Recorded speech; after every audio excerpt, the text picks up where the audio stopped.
Over the decades, people have always asked me,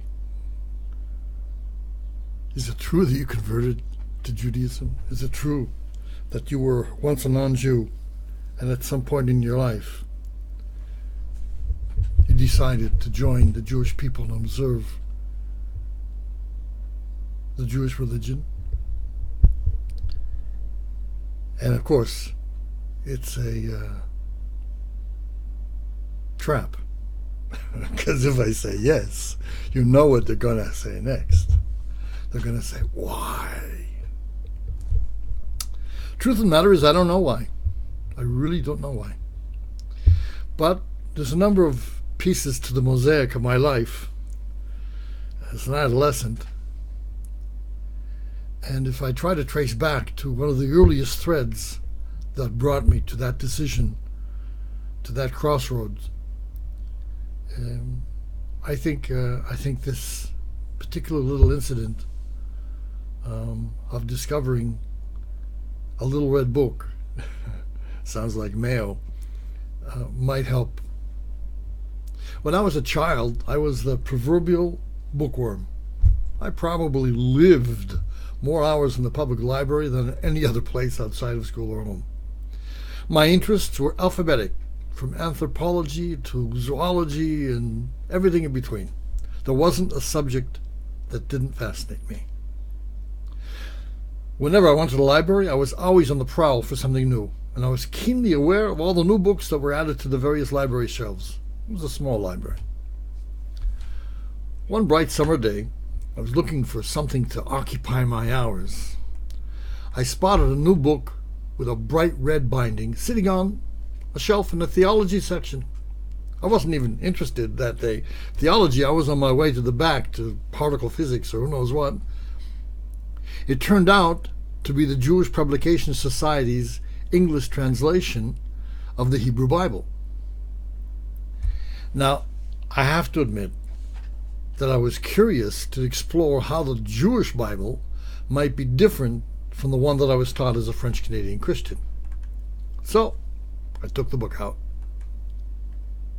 For the rest of that day, until sunset, I sat entranced under a massive old oak tree in the park behind the library, reading this, for me, alternative rendering of the biblical narrative.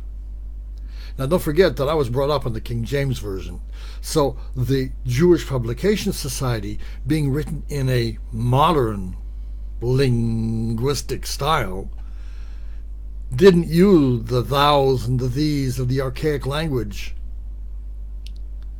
And I found it as engrossing and enthralling as a novel.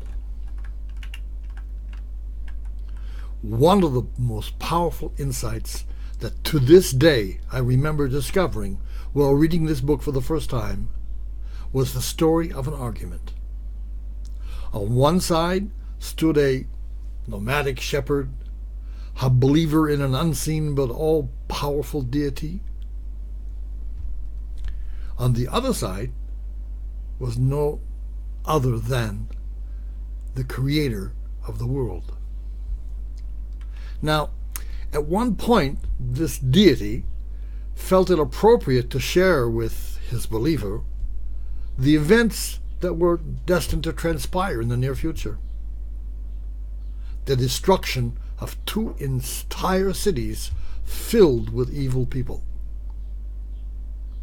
And to this day, in my mind's eye, I can see this dusty old man leaning on his cane, and albeit politely and humbly, but arguing with the creator of all existence. What is he saying? How can you destroy the entire city? Maybe there are people who are righteous amongst them. And the punchline of the argument was, far be it from you to do such a thing, to bring death upon the innocent as well as the guilty, so that the innocent and guilty fare alike. And then, the line that I carry with me daily, shall not the judge of all the earth deal justly? You're the source of the concept of justice. You won't do justice? The very chutzpah of this insignificant little man, arguing with the source of all reality, the source of the concept of right and wrong, caused a paradigm shift that was to affect my actions and my beliefs for the rest of my life. From that day on, I realized that no matter how powerful the source of an idea or decision is, everyone, no matter how insignificant they might be, has the right, perhaps even the moral obligation, to challenge ideas and decisions that they feel might be incorrect. In retrospect, 45 years later, I can't help but think that my journey to Judaism started on that day.